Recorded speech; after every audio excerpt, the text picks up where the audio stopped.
Vamos resolver mais um exemplo de entrada e saída em C++. Tá? Nesse caso, o problema é o seguinte. Implemente o programa que leia 3 notas de um aluno e apresente a média aritmética calculada. Né? Então, um problema até tranquilo também, né? Que nós vamos ter que fazer a leitura de 3 notas de um aluno e apresentar, no caso, a média aritmética calculada. Então, vamos ver o nosso algoritmo para esse primeiro caso. Então, nós temos aqui o algoritmo. Primeiramente, solicitar as 3 notas. Vamos solicitar as 3 notas do aluno.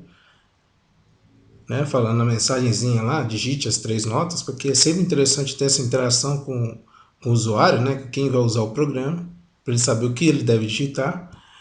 Em seguida, lê as 3 notas. Então, nós vamos ler, né, do teclado as 3 notas que o usuário digitar. Feito isso, nós vamos fazer o quê? Calcular a média, que nesse caso, o cálculo dessa média é tranquilo, né? Basta a gente somar as 3 notas e dividir por 3.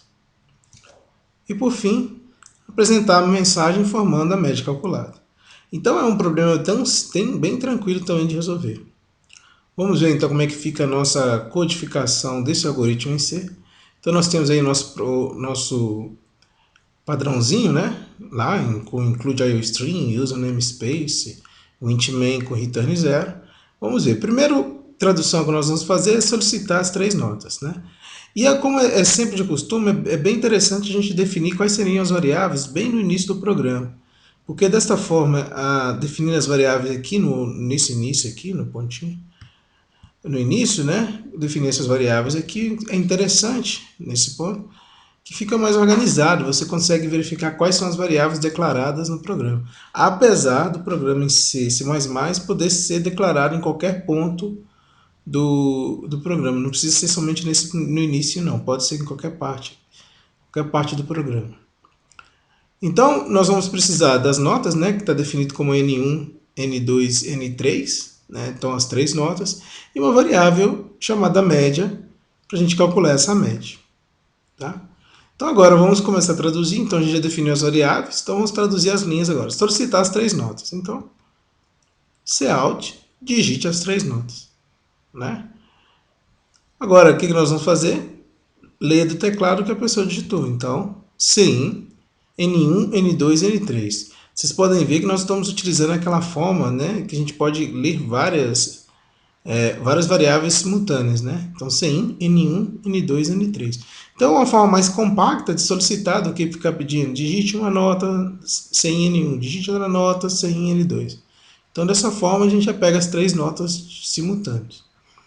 Por fim, depois disso, fazemos o quê? O cálculo da média. Então, no caso, média é N1 mais N2 mais N3 dividido por 3. Interessante notar a utilização do parênteses aqui, né? Se a gente não colocar o parênteses nessa expressão, igual na aula que nós vimos nas aulas lá, ficaria N1 mais N2 mais N3 dividido por 3. Por isso que é bem interessante utilizar, né? E é necessário usar o parênteses aqui para quê? Para que essa soma seja feita e o resultado dela, aí sim, dividido por 3.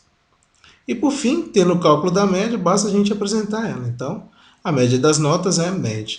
Então, nós conseguimos traduzir todos os passos, né, do algoritmo, igual a gente falou lá. Então, tem aqui o primeiro solicitando, depois a leitura das notas, o cálculo da média e, por fim, no caso aqui, a mensagem final aqui apresentando o valor da média. Então, vamos dar uma olhada como é que ficaria a execução desse na memória.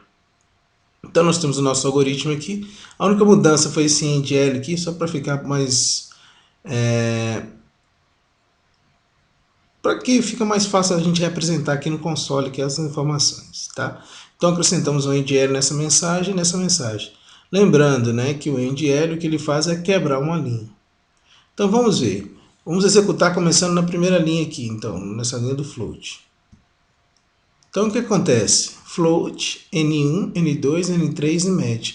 O que isso vai fazer? Vai alocar na memória os espaços para N1, N2, N3 e um espaço para a média também, tudo de uma única vez. Tá?